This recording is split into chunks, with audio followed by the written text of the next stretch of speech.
Gaëlle, bienvenue sur la chaîne, bienvenue sur The Girls Life Magazine. J'espère que vous allez bien à la maison depuis la dernière vidéo et que vous êtes contents comme moi de vous retrouver ici, de me retrouver et moi de vous retrouver. Enfin bref, installez-vous parce qu'aujourd'hui on va parler capillaire mais pas que, on va parler d'un sujet plutôt sensible. C'est un sujet un peu personnel, c'est un sujet ouais, assez personnel, mais je trouvais que c'est important d'en parler ici parce que sur YouTube, sur les blogs, on parle beaucoup du positif, mais pas toujours des choses négatives qui nous arrivent. Donc voilà, je trouvais important ici d'être honnête avec vous, de vous en parler. D'ailleurs, si vous avez fait attention à ma vidéo d'il y a 2 semaines, vous avez peut-être pu remarquer un truc un peu bizarre côté capillaire, mais enfin voilà, aujourd'hui on va en parler ouvertement, enfin je vais vous en parler ouvertement et si vous êtes dans le même cas que moi, j'espère que la vidéo vous aidera.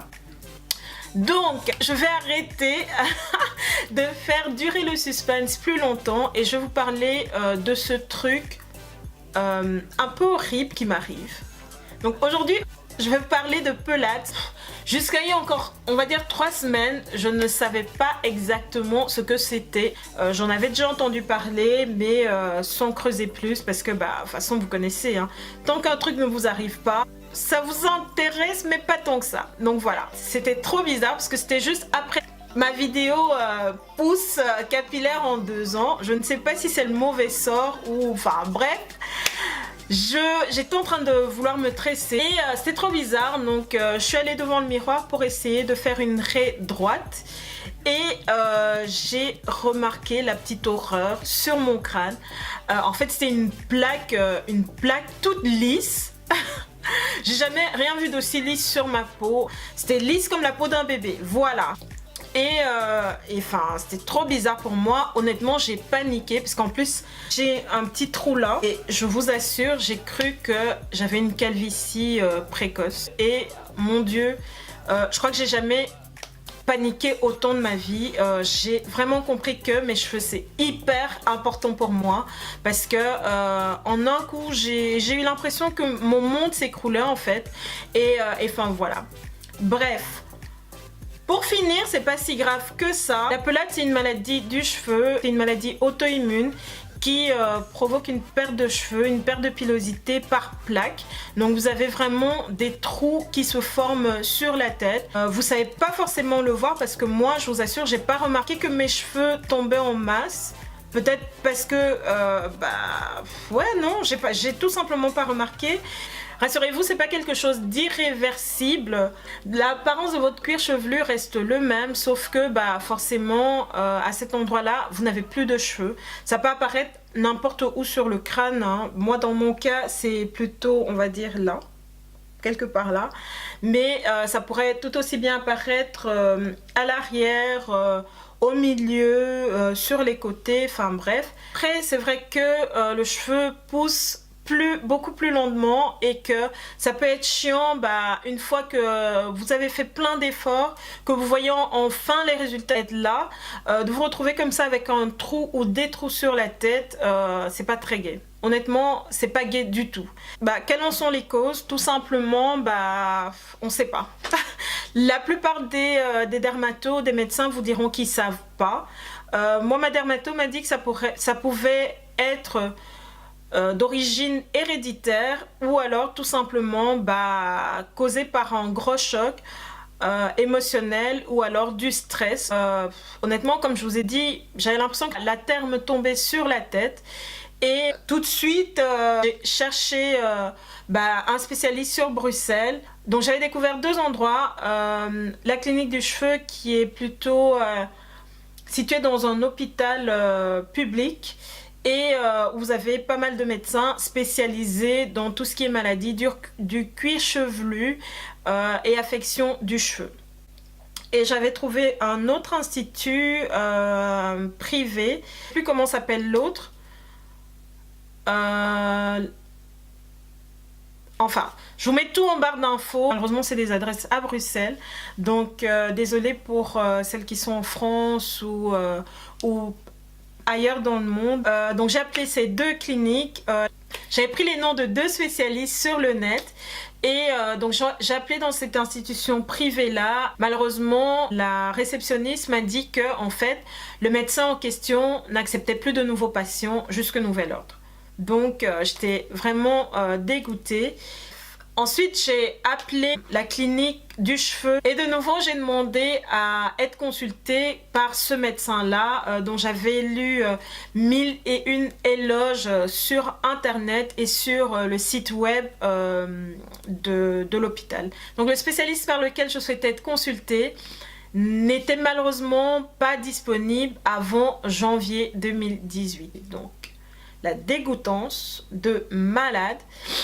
Et donc, heureusement, la réceptionniste a été très gentille, très humaine. Elle m'a dit, vous savez mademoiselle, oui, il n'y a pas que lui qui consulte ici, hein, vous savez, il y a toute une équipe de médecins qui travaillent avec lui et d'ailleurs, j'ai quelqu'un qui vient de se désister pour un rendez-vous le lendemain. Et donc, évidemment, moi, j'avais juste pas envie d'attendre, je pouvais pas attendre, clairement... ça m'avait foutu tellement mal que non, je me voyais pas du tout attendre. Donc je lui ai dit oui, et enfin j'ai vu, je me suis arrangée au boulot pour pouvoir aller à ce rendez-vous-là à 10 h le lendemain. Et enfin voilà, donc là j'ai été reçue par un médecin hyper cool, hyper jeune, une jeune femme plus ou moins de mon âge on va dire, et très humaine, très cool. Et elle a commencé par donc me demander pourquoi j'étais là et tout. Je lui ai expliqué et j'avais des tresses, mais je m'étais tressée en fait suite à la découverte de telle manière à laisser un espace en fait sur la partie qui était déjà abîmée. Donc je voulais pas causer plus de stress que ça à mes cheveux. Elle a commencé par examiner mon cuir chevelu, elle a examiné les bords autour de la pelade pour voir si en fait c'était vraiment une pelade et pas une alopécie. Elle m'a proposé d'accélérer la repousse du cheveu en fait. Et on est parti sur un traitement où elle m'a injecté de la cortisone, enfin une très petite dose, très petite, directement sur le cuir chevelu à l'endroit où j'avais la pelade. C'était assez spécial, ça faisait très mal, enfin très mal. Je suis douillette hein, en même temps, mais c'était pas très agréable comme sensation. Et mais bon, ça a duré quoi, 5 minutes, même pas. Et donc ensuite, elle m'a prescrit un traitement donc à base de minoxidil et une autre lotion pour nettoyer le cuir chevelu. Enfin, j'applique du minoxidil tous les jours comme elle me l'a conseillé, et cette petite lotion également sur la zone à traiter. Et yeah je vois enfin une repousse. Elle est très minime, mais vraiment il faut vraiment regarder de manière très attentive pour la voir. Mais la repousse elle est là et je suis hyper contente. On a prévu un autre rendez-vous de follow-up au mois d'août. Et enfin voilà, elle verra un peu comment ça évolue et verra s'il y a lieu de me donner un autre traitement ou de continuer le traitement que je suis actuellement. Quels sont mes 5 conseils pour celles qui sont dans mon cas? Donc le premier conseil que je peux vous donner quand vous découvrez une perte anormale de cheveux, c'est 1. Consulter. Consultez directement, n'attendez pas parce que déjà, ça vous permet d'être sûr de ce que vous avez, parce que comme je le disais au début, ça peut être une pelade, mais ça peut tout aussi bien être autre chose. Ça peut être le signe d'une carence, ça peut être le signe d'une autre maladie, ça peut être dû, je sais pas moi, à un produit que vous avez utilisé, ça peut être dû à plusieurs choses.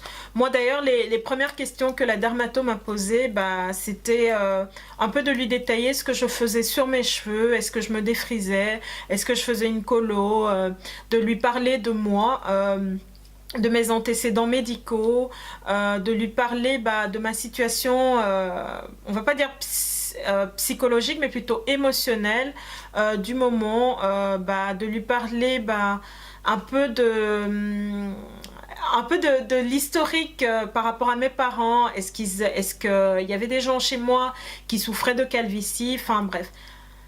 Consulter vous permet d'être sûr de ce que vous avez, quel que soit le cas, surtout quand on parle de cheveux. Enfin, je sais pas, hein, après, tout le monde n'est pas aussi fou que moi de ses cheveux, mais moi, s'il y a un conseil que je peux vous donner, c'est consulter tout de suite. Ça, c'est mon premier conseil. Mon deuxième conseil, c'est si vous êtes déjà stressé, évitez toute autre source de stress. Moi, c'est la première chose que j'ai faite. Quand elle m'a dit, ça pourrait être causé par le stress, je me suis dit directement, oui, c'est vrai, j'ai été stressée. Oui, j'ai été stressée ces 2 dernières semaines. Et j'ai essayé de faire en sorte que mon stress diminue, tout simplement. Ça tombait bien, j'avais pris des vacances. Et enfin, je suis allée en vacances, j'essayais d'être le moins souvent sur mon téléphone, de lire le moins souvent mes mails. J'ai coupé tout ce qui était blog, même si ça m'apporte beaucoup de joie. Il y a beaucoup de boulot derrière, et je me rendais compte que en fait, j'étais devenue comme une tarée, j'étais devenue comme une droguée. J'avais besoin de prendre du recul et de couper tous les facteurs de stress. Donc ça, c'est la première chose que j'ai faite, et c'est la deuxième chose que je vous recommande de faire, couper tous les facteurs de stress.